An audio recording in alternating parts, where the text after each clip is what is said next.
welcome to the second episode of the Everyman Show. This is the show where we cover topics that deal with you, Everyman. And we appreciate the comments that we've gotten from the first video.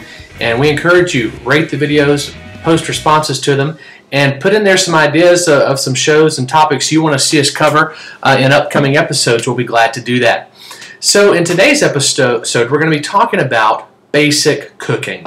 And I say basic because what we tried to do is make this show simple enough that every man could feel like he's included in this, because cooking and men oftentimes don't go together.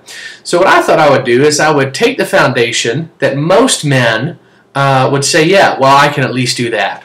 And you guys all know what that is. Grill meat. Doesn't matter what kind of meat it is. Beef, fish, chicken, pork. Well, you don't grill eggs, but eggs could even be considered meat too. So we're going to take these pieces of meat and we're going to give you some ideas on how to make them a little more complex, make them a little more of a meal, and maybe even while we're doing that, you can impress your wife or your girlfriend with some of the methods that we've got. Okay, so the first thing we're going to start with is everyone's favorite, beef. Men's favorite meat for thousands of years. But you know, up until this day and age, all a guy had to do to eat was just throw a giant slab of beef on the grill and voila, you're ready to go. But nowadays, people like their meals a little more complex. So have you thought of taking that big piece of meat, cutting it up the way that someone likes it to be cooked, and then put it on a bed of salad, maybe with a balsamic vinaigrette? Before you know it, your slab of meat is now turned into a complex meal, sure to impress.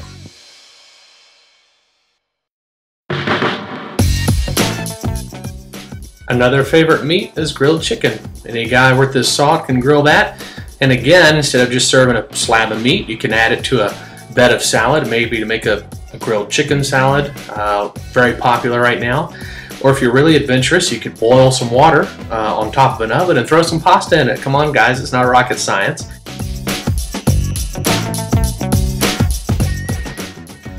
You could also put your favorite cut of fish on a bed of salad or with a simple pasta dish, salmon or tuna, and then you could even use a pork chop or tenderloin, maybe not on a bed of salad, but it's also complemented very well with a side salad or a simple pasta dish.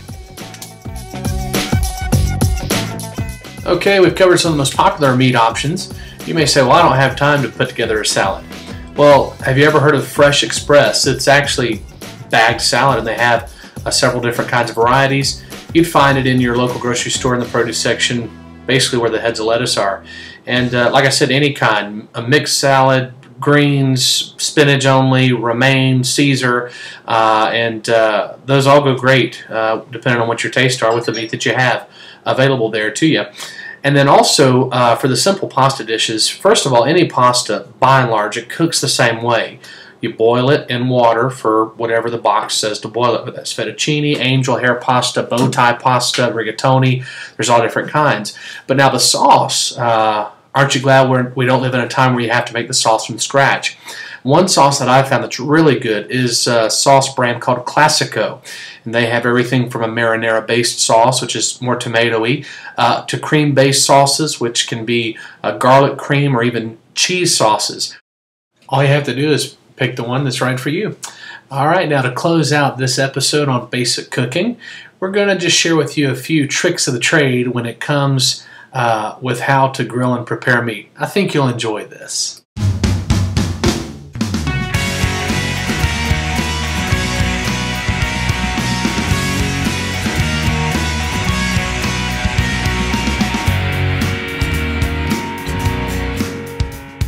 A neat way to know if your steak is done the way you want it is by something called the touch test. So quite simply, you'd use your own face as the example to go by. The way that your cheek feels, if you touch your cheek right here and then you touch the meat the same way, if it feels like that, that means the internal temperature is more than likely rare. Now if you do the chin touch, just squeeze right through on the edge of your chin, you're looking at more of a medium consistency there in the beef. Then of course the forehead, where it's the firmest, that would indicate that the beef is well done. Now the benefit of that is that you don't score the meat. That's one of the bad habits that we tend to produce whenever we don't know how cooked our meat is or whatever. We cut it. Guess what happens when you cut the meat? all the juice inside that makes the meat delicious comes out. So remember, we want to keep the juice in. This is one of the ways to do it. Try the touch test if you haven't. It works on beef, so check that out. It's really cool. It works.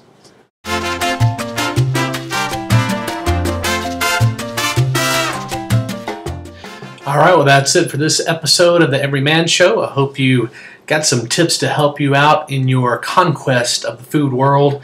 Remember, guys, we all know how to grill meat, but it takes a real man to be able to figure out how to make some other dishes with it too.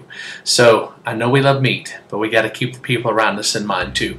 So make sure to join us next week as we tackle the topic of manscaping. This is going to be a lot of fun. Everything from the beard, chest, back, and anywhere else in between. So again, your comments are invited and welcome. And hey, don't forget, post comments and give us topic suggestions.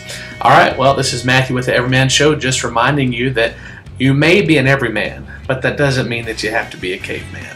All right, see you next week.